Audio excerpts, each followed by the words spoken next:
here to sugarcoat love's already a bumpy road. Too much shelter causes pain, let's just be real honest. Things are gonna knock you down, avoidance will not help you out. Let's talk it through, you, me, and you. Let's keep it real honest.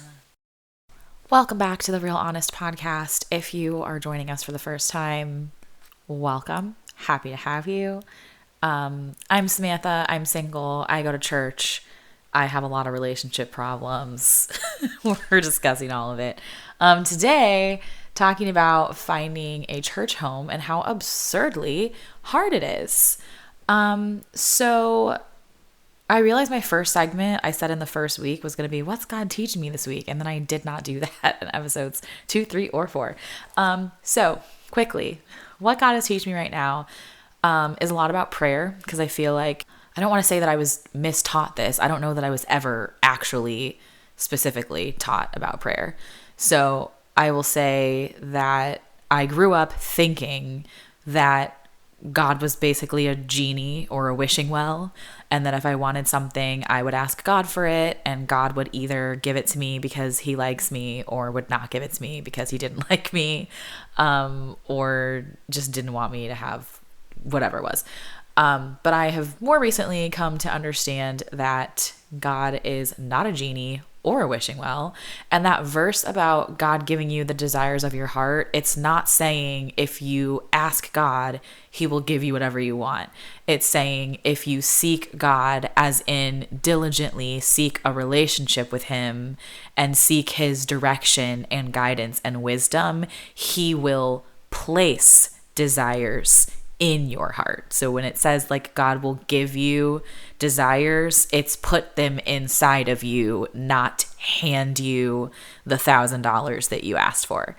And so that's been kind of an interesting new perspective that has also been very helpful, because it also helps me like not pray for stuff. And I spend a lot more time praying for wisdom and strength and peace. And it's about, to me, prayer is about changing my perspective or changing me as a person. It's about looking at every situation and thinking like, what is here for me to learn, as opposed to, what can I just have to make my life easier, or something that I think will be more meaningful, but probably won't be in the end. The topic this week is going to include a series of story times, so let's just dive right in. I will give a quick disclaimer that I want to be very, very clear that I am not church bashing. I'm about to tell you guys about various negative experiences that I have had at various churches. I am not naming any of these churches specifically because I do not think that these are bad churches.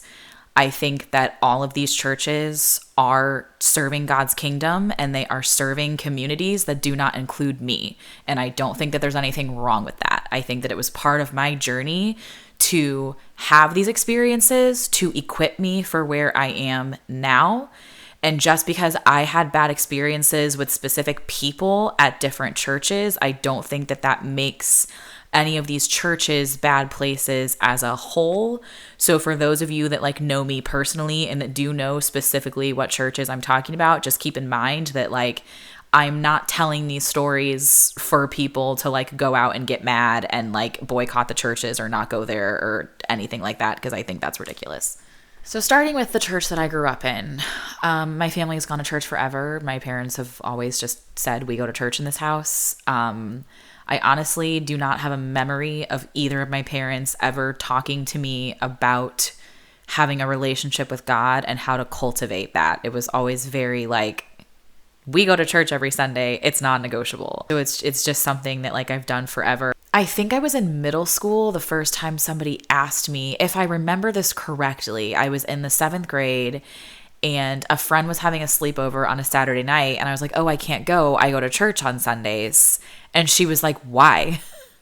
And I was like, I don't know. This is what my family does. And she's like, you can't skip one Sunday. Later, I looked back on it and I was like, oh, that was probably an opportunity to like share Christ with her. But I didn't see it as that, because I couldn't even say like I go to church because I like it. It was like because that's just what my family does. I have to. I don't get to choose. And that was kind of the beginning of me being like, why do I do this? But anyways, I grew up in it's Black church. It's a Baptist church. Very traditional. They said come as you are, but it was frowned upon to wear jeans or really any casual attire at all. That was kind of confusing to me. I just remember always being uncomfortable on Sundays. You know, it was like having to wear a dress that I didn't want to wear, or like we had to be ushers because it was very important to my parents that we were involved, because like you can't just sit and watch church. You got to be involved in church. So it was just like, you know, we sang in the choir, we were ushers. And the choir would like, either everyone had to wear black, and I would just hate the outfit. Like I thought the usher, I think the usher uniform was like a white button down with black pants. It was ugly and uncomfortable. And I just remember like whenever the children's choir was singing, we would sit up there with our programs and we would check off the like list of events as things were happening. And I was just like counting down the minutes until we got to sing again, because I loved singing. And choir rehearsal was so fun because I had a bunch of friends in the choir, and same with ushering. It was like the actual act of like opening the door for people to come in and handing out programs and collecting the offering. That was not fun, but you know, it was like all the kids were forced to do it. So we would all, like with the weeks that we ushered, we all got to hang out in the back pew to be right by the door. And like, that was fun. And we would like draw on each other's programs and like play hangman, and like none of us were ever paying attention. We weren't learning anything. And church was ridiculously long. Like I think that Sunday school started at like 8:30, 8:45, and it was round about an hour, and then service started at like 9:45, 10. And if we left the church before 1:30 in the afternoon, it was like an exciting day. And I like, you know, so everybody's always starving. It's just like, nothing should be that long. It's not even church specific. Just nothing should be that long. You know what? Except a Taylor Swift concert, because that was 3.5 hours of pure perfection. And that could have been longer in my opinion. But it was way too long of church for me. Plus it's like, we were so involved that you have like choir rehearsal every Saturday. And then there's youth group every Wednesday. You know, it's just like we just were at church too much.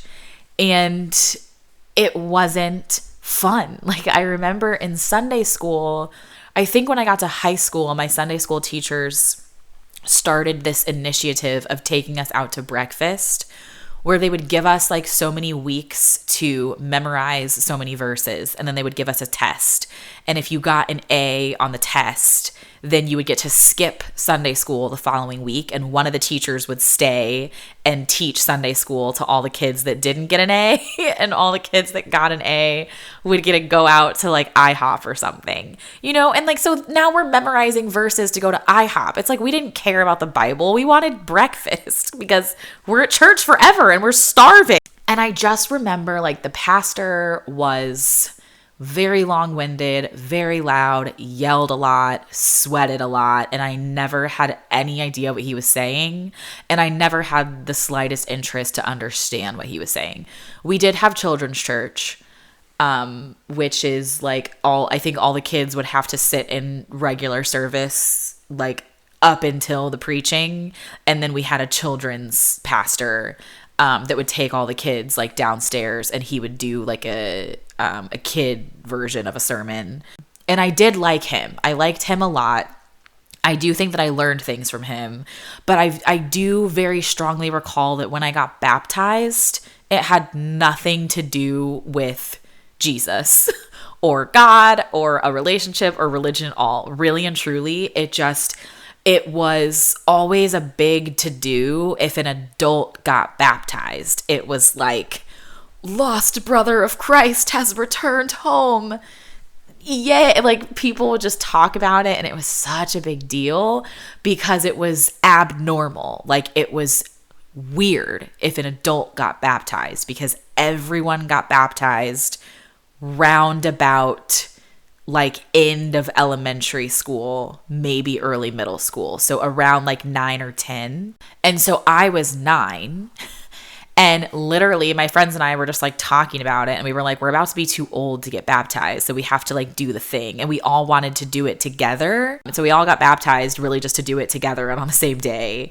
And also you can't take communion unless you've been baptized. And so in children's church, whenever it was communion Sunday, all the kids that had been baptized would get up and, you know, have the cracker and the juice, and all the kids that hadn't been baptized would have to keep sitting. And it just didn't feel good to be one of the kids that didn't get up and take part. So that also had to do with it.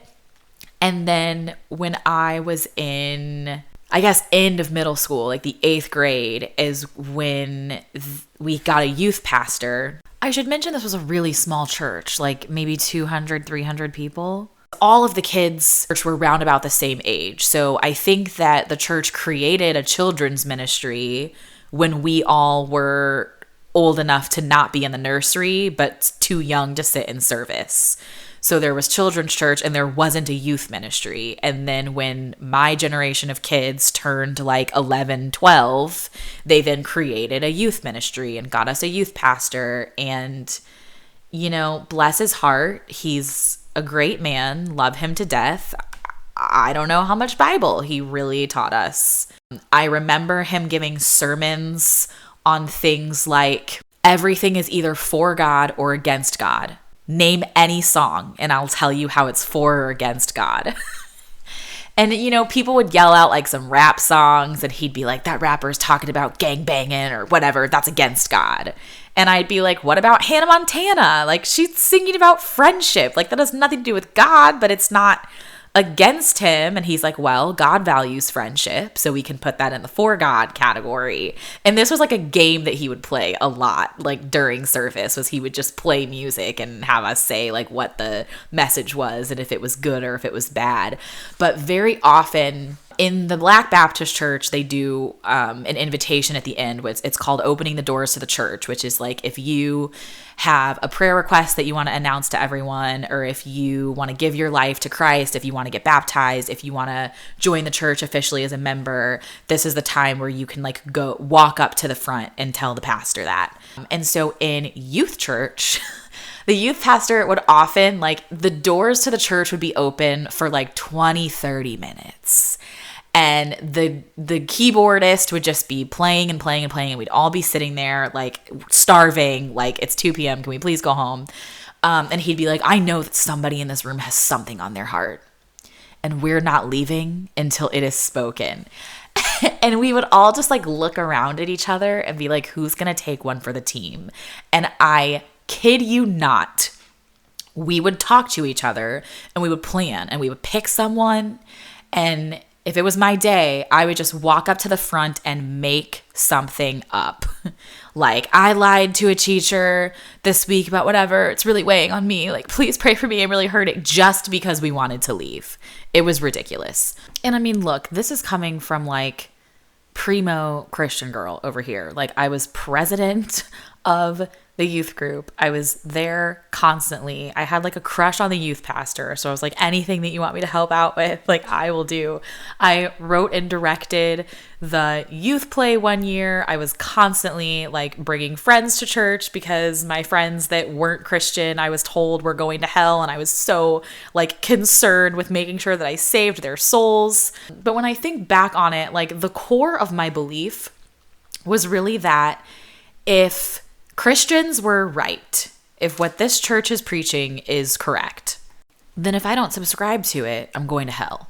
But if I follow it and I die and it turns out that we were wrong and somebody made this up where it wasn't true, then nothing bad happens to me. Like, either I die and there's just nothing, or I get reincarnated. I can come back as a blade of grass, or I get a planet. Like everything that I had learned about other religions did not have this like hell. And I was just like, okay, I mean, it's not hard to not kill people, not lie, not steal. Well, actually, okay, not lying was probably always been my most difficult sin, unfortunately. But I was like, it's not hard to not have sex, not do drugs. Like, I'm going to be fine. I'm going to make it. I'm going to be in the chosen few of heaven. But then shit hit the fan when it was brought to my attention that my best friend would potentially not be in that chosen few. And I was like, I am not trying to go to a heaven that he cannot be in with me. Like, full stop, goodbye. And also, as I got older, I just started noticing things that bothered me. Like, I learned that women were not allowed to teach at this church. So, like, if my mom wanted to teach a Sunday school class, she can teach a women's class, or she can teach a youth class, provided that any males are in there are under 18. But if there are over 18 males, then the teacher has to be a man. And I was like, why? Who says that men are better teachers? Who says that men know more? Like, where does it say in the Bible that women can't teach? And I know that's a whole debate in the Christian community, not getting into it here. But that really bothered me. I was also really bothered by when Obama came out in support of gay marriage.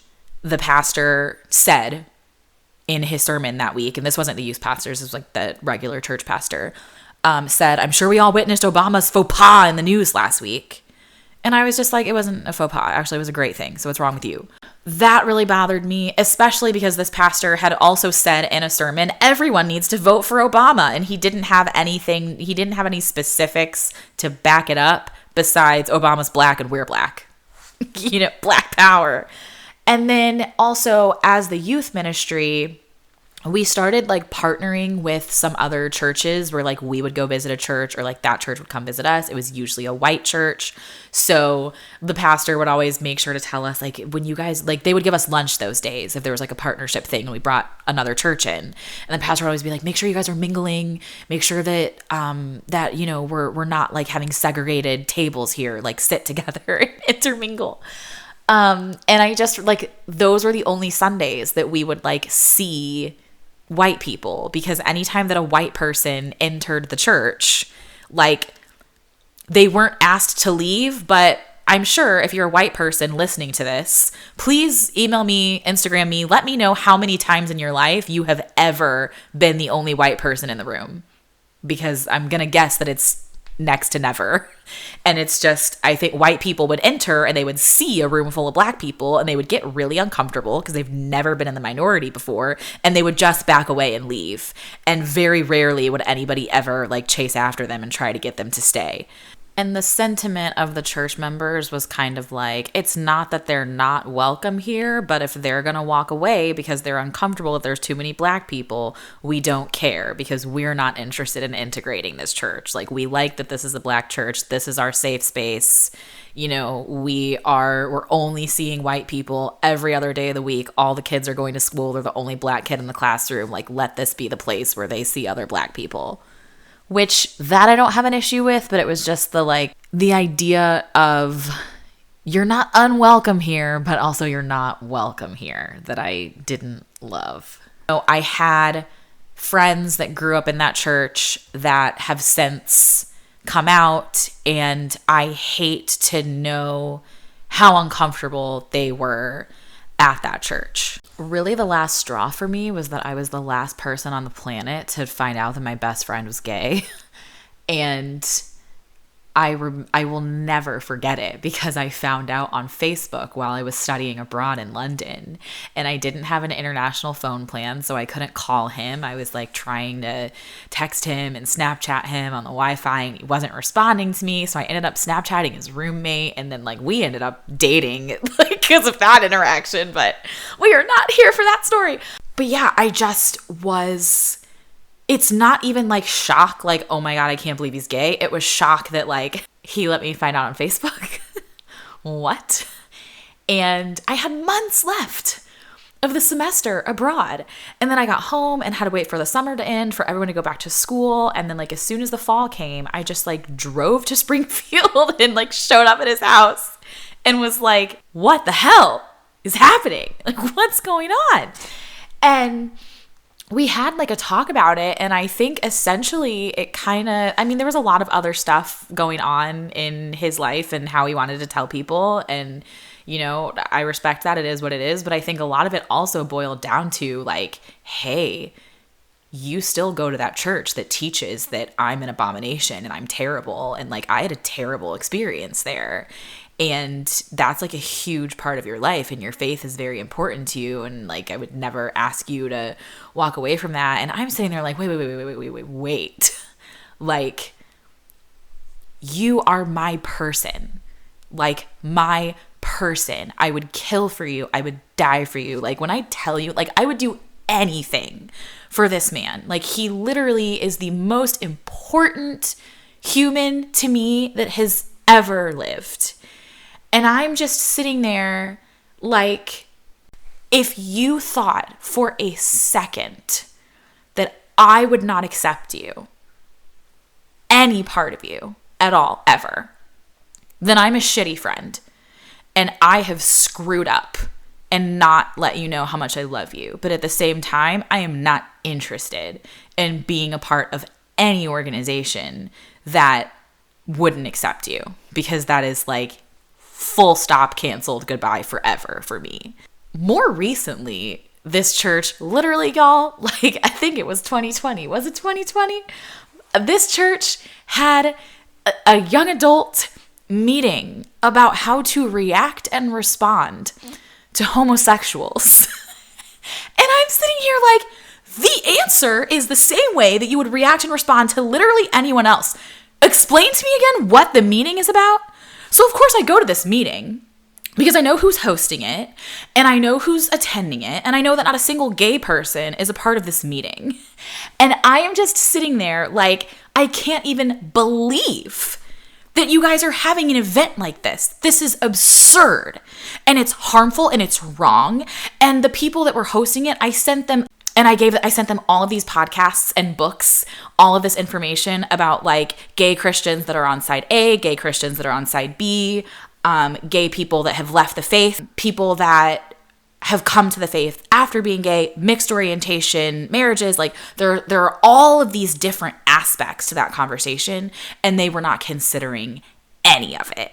And I got so pissed off during the meeting, I ended up just like left the Zoom, and that was only a couple of years ago. So that was like confirmation that like, this is not the place for me, cannot be a part of it. You people are crazy and just like teaching bullshit that's not helping anyone and is actively harming people.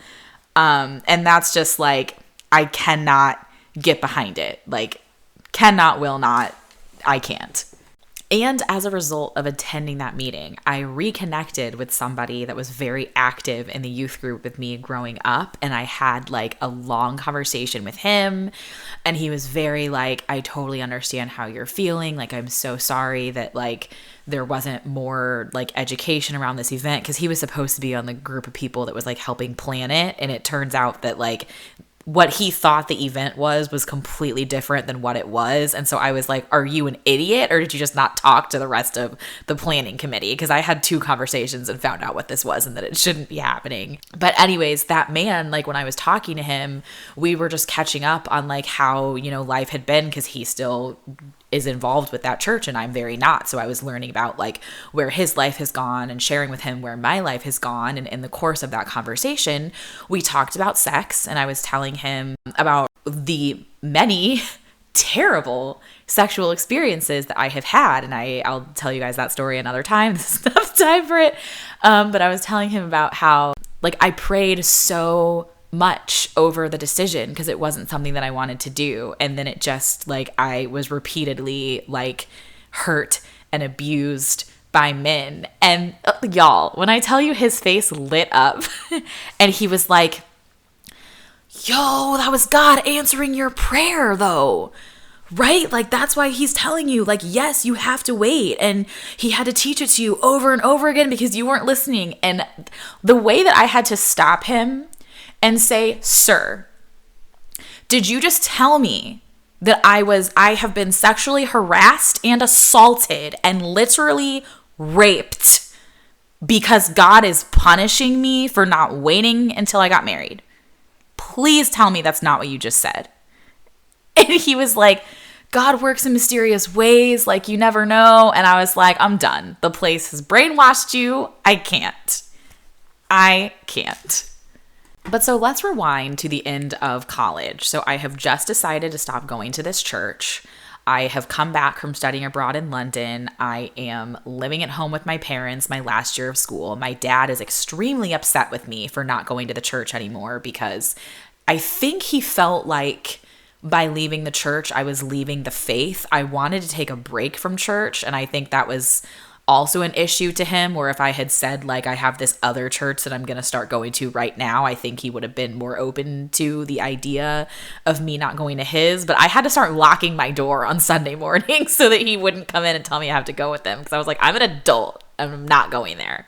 But anyways, okay, so in one of my film classes, there was a guy who had gone to the church that I was raised in when I was very young. Like, I think his family might have moved away when I was like in middle school, but he remembered me, and we met for coffee one day, had like a deep talk about everything. And he was like, you need to come to church with me. Like, this is going to save your life. Like, please come to church with me. I didn't even question it. I just like met him and his mom one Sunday, and then the following Sunday went with him and his girlfriend, and then I joined the church like immediately.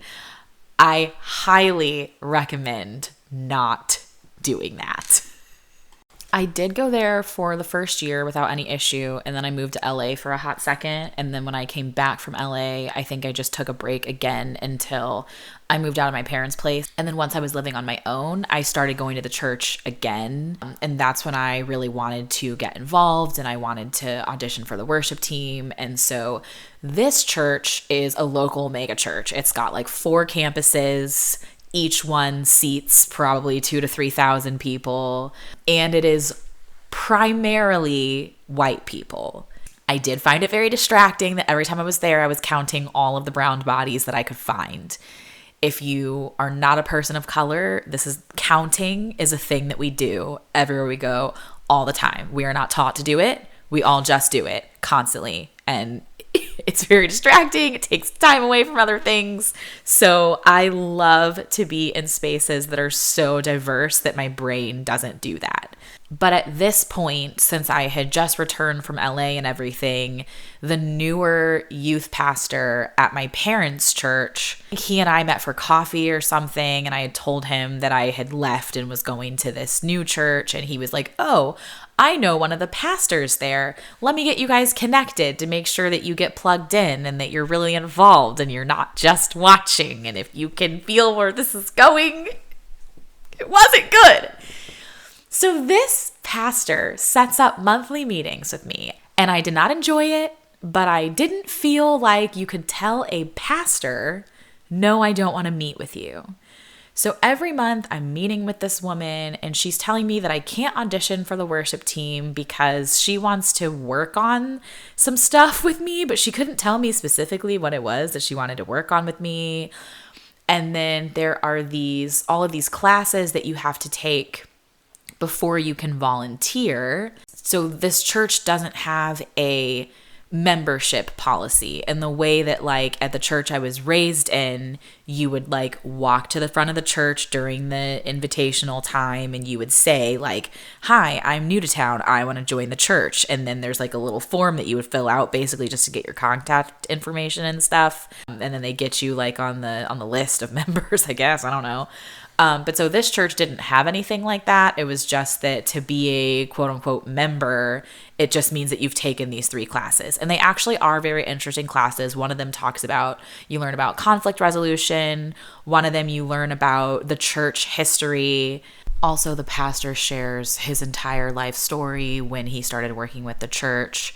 And there's a open Q&A for people to ask any question that they want of the pastor, and he stays until the very end of the night, like until everyone has asked what they wanted to ask. And so I really did like the availability of him. It's such a big church, and the openness and the encouragement to ask questions, because that was something that was really dismissed at the church that I grew up in. I really appreciated like the candor. I thought he was cool. I honestly still think the pastor at this church is awesome. And then the third class gives you an overview of other major world religions. And I thought that was really cool. Like, I really liked learning about other things, because the idea is that, like, how can you even definitively say that this is what you want and what you subscribe to if you don't even know what else is out there? Like, I really liked that. These classes are offered by the semester, so it takes like a year and a half to get through all 3 of them. And after I completed them, the pastor was telling me, okay, so now that you've done that, you need to volunteer in a different area that's not worship for 3 months before you're eligible to audition for the worship team. And I'm sitting there like, lady, I just spent a year and a half taking classes. Like, I could have been volunteering somewhere else while I was doing that. Like, why did you wait to tell me? But I'm just like, whatever, it's 3 months, not a big deal. So I volunteer on the welcome team for 3 months, and I absolutely hate it because it just feels so fake to me to have to plaster a smile on your face and be like, oh my gosh, hi, welcome to church. When really, like, I had no friends. I was in a small group that only did small talk every single week. And like, when we would be going through the discussion questions, people would say like, oh, I relate to that. And I'd be like, okay, how do you relate to it? I've been through it before. Okay, can you give a little more specifics? So I was literally in a small group, y'all, for like a year and a half before one day I finally said, like, hey guys, does anyone else find it weird that we've all been in this group together for a year and a half? We've been consistently meeting every single week, and I don't know any of you any better than when we started. Like, I can tell you where each of you works, but I don't, like, we're not going there. Like, we're not getting to know each other. And I guess that made them all super uncomfortable, because as soon as I asked that question, nobody could answer it. And that was the last day that I got invited to any activities outside of the small group. And I knew this because we met at a Panera, and it was pretty typical that like we would do small group and then we would go bowling or ice skating or to Forest Park or whatever it was. And I stopped hearing about these things, and they stopped talking about it during the small group. But so I would leave, and I would always be the first one to leave, and I would wait in my car, and I would see all of them like getting into each other's cars. So I like knew that they were carpooling to go to some activity that like I wasn't invited to, because I stir the pot by wanting to be deep, God forbid. And that was something that I complained to the pastor about in my monthly meeting. So I was like, I'm not understand. Like, I'm just feeling like people are really surface level and really fake. Like, everyone here is so happy, and I just don't think that's realistic. And she was like, well, you're depressed, so that's coloring the way that you look at the world. Whatever. So I'm volunteering on the welcome team and being fake and hating it. And I do that for 3 months. And then I'm like, can I audition for the worship team now? She's like, sure. Over the next 8 months, my worship team audition gets scheduled and it gets canceled the night before, the day of, and sometimes an hour before, every time. And so I finally just email the worship pastor, and I'm like, what's going on? Like, am I just not allowed to do this? Because I knew people that were on the worship team that I volunteered with on the welcome team, or I did youth for a little bit. So I met people there, and they're like, what's taking you so long to get on the worship team? And I'm like, I don't know. And nobody else had this like ridiculous lengthy process. I could not find a single other person. It was just me, because I had this special relationship with the pastor. And so the worship pastor got right back to me. He's like, I'm so sorry I've had all these scheduling issues. Like, if you could come in on your lunch break tomorrow, like, I will audition you personally. And I was like, great. So I go in, I audition with him. He brought in another girl from the team to harmonize with me. It was awesome. We got along really well. They were so fun. And then he was like, okay, great. Like, I'm ready for you to start. So all you have to do now is fill out this questionnaire and then review it with the pastor. It usually takes like 5 to 6 months to get on one of our pastors' calendars. And I see that you and one of our pastors already have a standing monthly meeting. So that's great. So you're already meeting with her next week. So just fill out the questionnaire in the next week and then discuss it with her.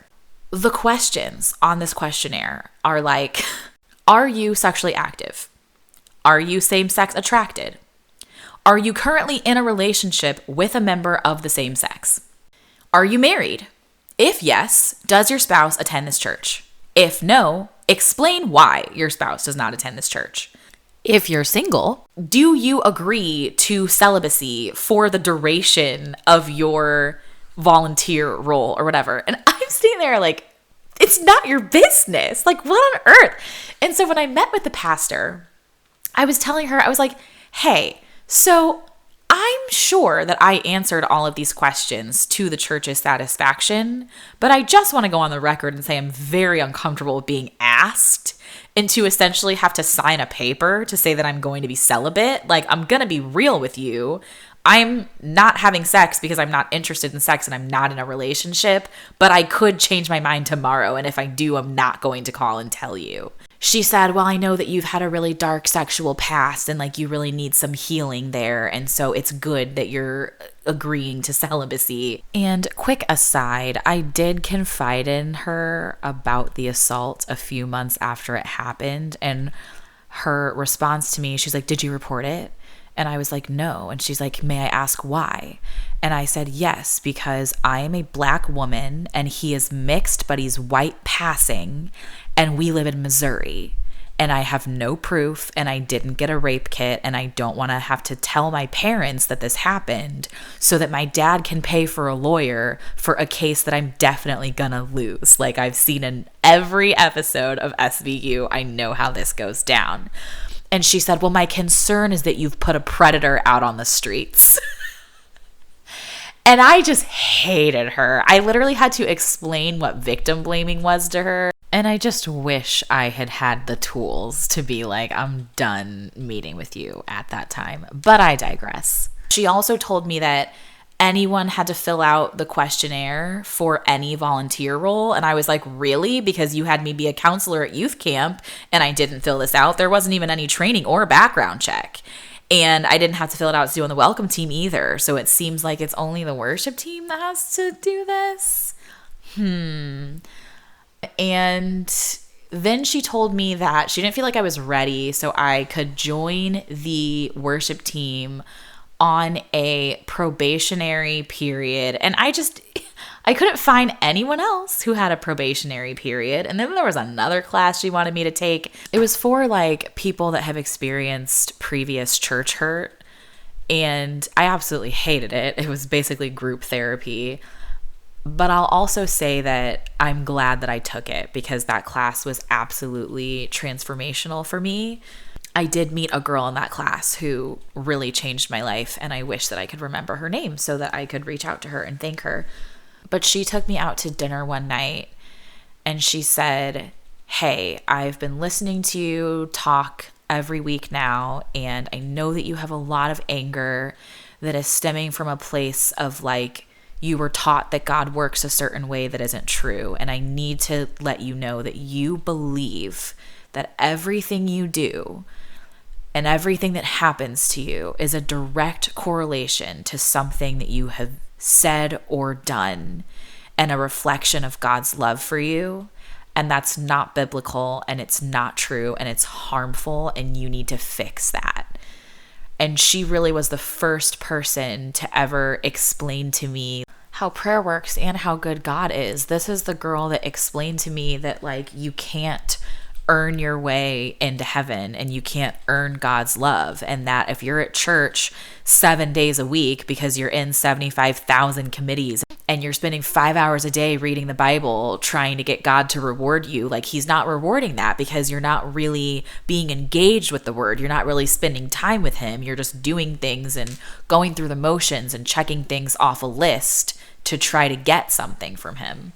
So jumping ahead again, because I told you guys a few years ago, I had a conversation with a guy after the stupid conversation about the gays that my parents' church had. And the guy said like, oh, that was God answering your prayer. Like when we had that conversation, I had the tools to say that was absolutely not God answering my prayer because God isn't mean and God doesn't hurt us to answer our prayers. Yes, God can teach us things while we are in pain, but God holds us and God helps us and God walks with us and brings us into the light. He is not malicious. He is not manipulative. And God is not out here stabbing you because you didn't listen to something that he told you to do when you were 6. Like that's just not how it works. The other thing that I learned at that church, or I guess not really learned, but I came to believe after attending that church that children should not get baptized. I don't think that anyone should get baptized until they are an adult, because I think that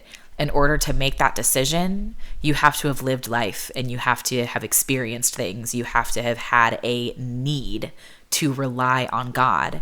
So all in all, even though the larger experience of the church was not good, there were these pockets of beauty where when I was a part of this church, I read the Bible cover to cover. I really started to study the Bible, and I took the time to decide for myself that I wanted to be a Christian and that I wanted to know God and that I wanted to pray. And it was at this church that it was finally became something I wanted to do for me and not something that I did just because my parents required it. I ended up leaving the church because the one friend that I made in my small group, like the one genuine friend who is still my friend to this day that I met at that church, I was talking to him about the whole thing and really just pouring my heart out about how bad I wanted to be on the worship team. And he was a brand new Christian at the time. I mean, he had gotten saved like 2-3 weeks prior to this conversation. And he said, I know you've been doing church a whole lot longer than me, so forgive me if I'm totally out of line here, but it sounds to me like you are putting a lot of time and energy into a group that doesn't want you. And what if you don't join the worship team? What if you just stop? What if you leave our small group that you hate? What if you stop meeting with this pastor because you're angry every time you get out of talking to her? What if you don't go here anymore? The biggest light bulb went off. I was like, yeah, what if I do?